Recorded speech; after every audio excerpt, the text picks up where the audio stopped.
السلام عليكم ورحمة الله تعالى وبركاته. السلام عليكم ونكسن داوديال وقيبتي لبعض برنامج كنا ورركا يوربحنا دي الدنيا داود مالك سك داوتان شبكة ورركا ورقاتي وعشان يتمنك بش الحاد سنة دلبضة كن يسقال يتمنك مال النمو سبتيا أنكو بالله برنامج كنا دولة قدر أيام مركلة كقولي ستدلك استجى إمارات كعربتها كدب دعوة دودة أو خرتها لي محكمة عدالة عالمية marka magaceeda la soo gaabay loo yaqaano ICJ maxkamadda cadaaladda caalamiga ah ayaa waxa ay ka hortimid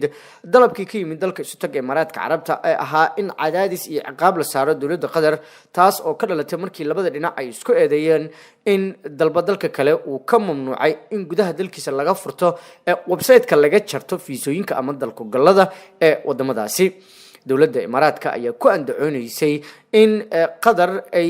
website-kii fiisooyinka wadankeeda laga jaran lahaa ay diiday in laga isticmaalo gudaha wadanka isu taga Imaaraadka Carabta waxaana Qatar ay eedda isaga difaacday in ay sugayso amniga xogaheeda ee xagga internetka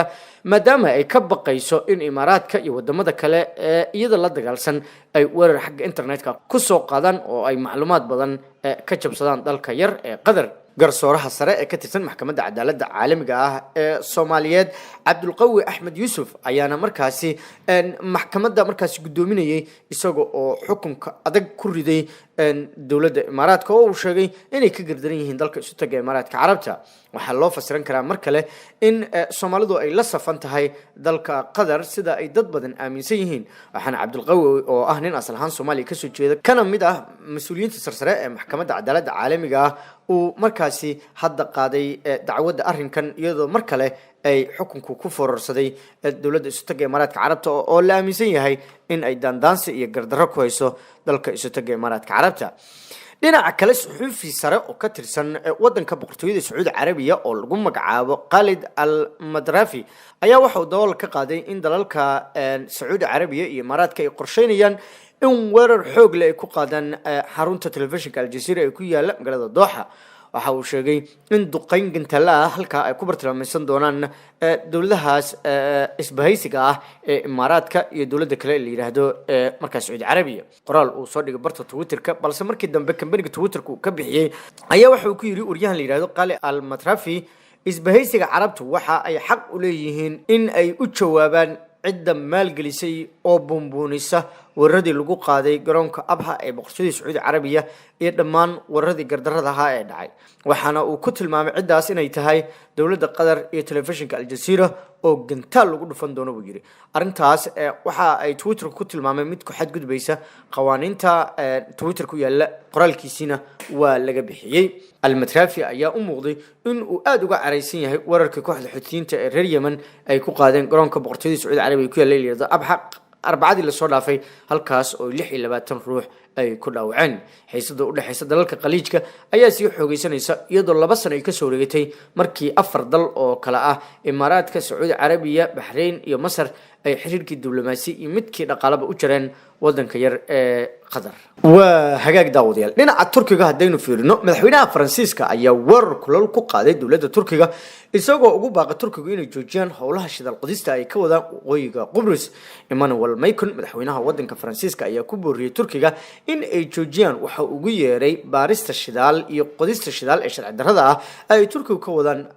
waqooyiga jasiiradda Qubrus ee qaaradda Yurub waxa uu sheegay in midowga Yurub uusan u dul qaadan doonin falkaas oo wado dalka Turkiga xubnaha ururka midowga Yurub ayaa cadaadis ku saaraya Turkiga inuu joojiyo howlaha shidaal qodista ah ee ku wada waqooyiga Qubrus maadaama Qubrista koonfureed ay u andacootay oo dacwo ay u gudbisay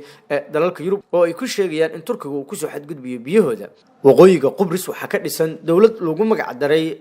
dawladda Turkiga ee waqooyiga Qubrus waxaana inta badan amnigooda suga ciidamada xoogga ee wadankaasi Turkiga maadaama dadka waqooyiga Qubrus degan ay yihiin dad asal ahaan Turkiya oo halka ku nool madaxweynaha Faransiiska Emmanuel Macron oo ka qayb galaya shirka dalalka koonfureed ee Yurub oo ka dhacay jasiiradda Malta waxa aan doonayaa inaan ku celiyo midnimada iyo garab istaaga aan u muujinayo Qubrus waxaan ugu baaqayaa Turkigu in uu joojiyo talaabooyinka khaldan ee uu ka wado xeebaha waqooyi ee jasiiradda Qubrus dhinaca kale madaxweynaha wadanka Turkiga Rajab Tayyip Erdogan ayaa u jawaabay dalalka Yurub iyo madaxweynaha Faransiiska waxaana uu sheegay in Qubrus ay difaaci doonaan tan iyo inta dawladda Turkiga ay jirto Turkiga ayuu sheegay inay xaq u leeyihiin in ay joogaan jamhuuriyadda Qubrus waqooyi isla markaana ay xaq u leeyihiin inay difaacaan dadka reer Qubrus Erdogan ayaa saxaafadda la hadlayay isagoo ku sugan caasimadda dalka Tajikistan ee la yiraahdo Dushanbe halkaas oo uu uga qayb galayo shirkii shanaad ee wadamada Aasiya markii magaceeda soo gaabiyo yaqaano CICA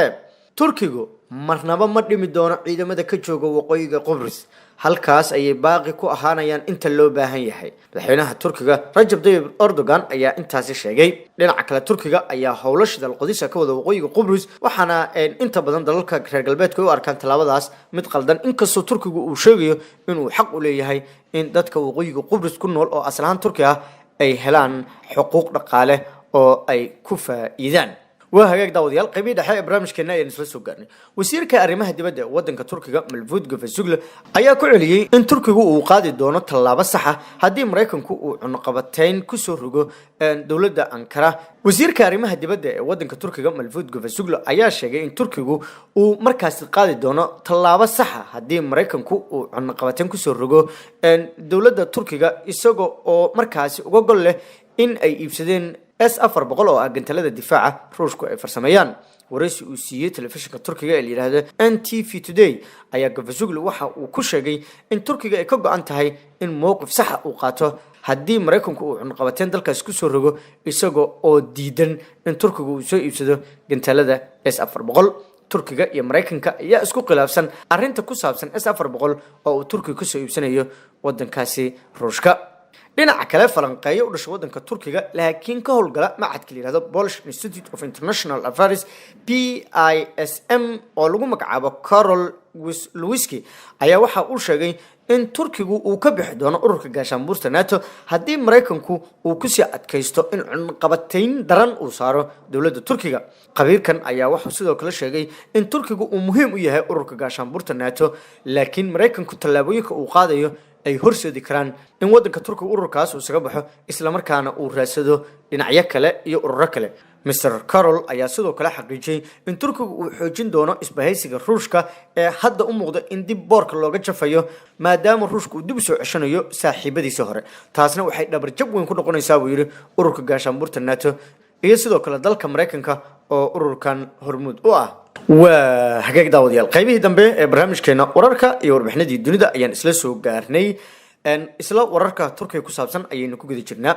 madaxweynaha Turkiga ninka lagu magacaabo Rajab Tayyip Erdogan ayaa waxa uu si aad uga soo horjeestay qorshaha ay wadaan Mareykanka iyo Israa'iil ee la doonayo in magaalada Qudus laga dhigo caasimadda maamulka Yahuuda Rajab Tayyip Erdogan ayaa sheegay in Turkiga iyo dadka reer Turkiga ay si weyn uga soo horjeedaan qadiyadda ku saabsan in Qudus ay tahay caasimadda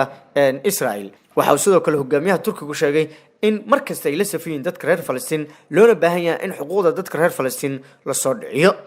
madaxweyne Rajab Tayyip Erdogan ayaa ah hogaamiyaha kaliya ee ka soo jeeda dalalka Islaamka ee si cad ula safan dadka Falastiiniinta isagoo oo fagaarayaasha caalamka ka sheega in dadka reer Falastiin qadiyadooda ay tahay muqaddas isla markaana ay waajib ku tahay dalalka dunida in ay difaacaan dadka reer Falastiin dhinaca kale madaxweynaha Turkiga Rajab Tayyip Erdogan ayaa waxa uu la kulmay sabtidan maanta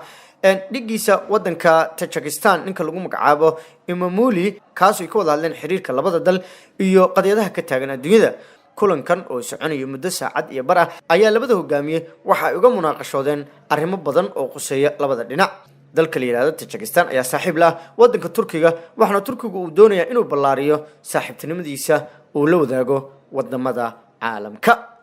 ugu dambeynna daawadayaal kambani laga leeyahay wadanka Shiinaha ayaa lagu soo waramayaa in qayb muhiim ah uu ka qaadanayo sameynta diyaaradaha casriga ah ee jiilka shanaad ee Mareykanku ay leeyihiin ee loo yaqaano F-35 sida uu baahiyay telefishinka Sky News ee wadanka Britain fadhigiisu yahay kambani ka shaqeeya soo saaridda xagga hubka oo laga leeyahay wadanka Shiinaha ayaa waxa uu iibsaday sanadkii 2013 shirkad weyn oo xagga hubka ah oo laga leeyahay wadanka Britain shirkadaas waxay sidoo kale gacan saar la leedahay dawladda Mareykanka sidaas darteed ayaa waxa la sheegayaa in kambanigaas Britain fadhigiisu yahay ay Shiinuhu gateen oo wax ku leeyahay wax ka soo saaridda diyaaradda dagaalka ee casriga ah ee F-35 waxaana telefishinka Sky News oo daboolka ka rogay in sidaa darteed ay shiinuhu ku lug leeyihiin farsamaynta iyo wax ka soo saaridda F-35 qaybaha ugu muhiimsan ee kambanigan uu ku leeyahay ayaa waxa ay tahay dhinaca matoorka iyo nooca shidaalka uu shaqeynayo iyo agabyadaasi oo dhan ayuu ku lug leeyahay arrintan waxa ay noqonaysaa arrin weyn oo markaasi kashifaysa sirta Mareykanka iyo in shiinaha iyo Mareykanka oo xifaaltan adag ka dhaxeeyo ay shiinuhu helaan macluumaad iyo xogo badan oo ku saabsan halka Mareykanku uu ka soo hindiso iyo sirta ka dambaysa sida diyaaradan F-35 loo sameeyo waxaana u sahli doontaa shiinaha in diyaarado kale oo casri ah ay farsameeyaan waayadan dambe adduunyada waxa si weyn lagu tartamayaa xagga hubka iyadoo oo dalalka caalamku ay galeen hadda tartan xagga hubka ah nuucyadiisa kala duwan haddii ahlada mandiqada bariga dhexe dalalka waaweyn sida Mareykanka Ruushka iyo Shiinaha waxaa lagu tartamayaa hub dad badanna waxay ka digayaan in dunidu ay hadda lugaha la sii galayso dagaalkii saddexaad ee adduunyada diyaar garowgiisii maadaama la isu bira tumanayo daawadayaal intaas ayaan kusoo gabagabaynayaa barnaamijkeeni wararka iyo warbixinadii dunida waad ku mahadsantihiin daawashada iyo la socodka barnaamijkeena waa dhammaan bahdii shabakada wararka ee warqaad tube isku duban oo idinla sidaasi nabadgelyo kulanti dambe oo xiiso leh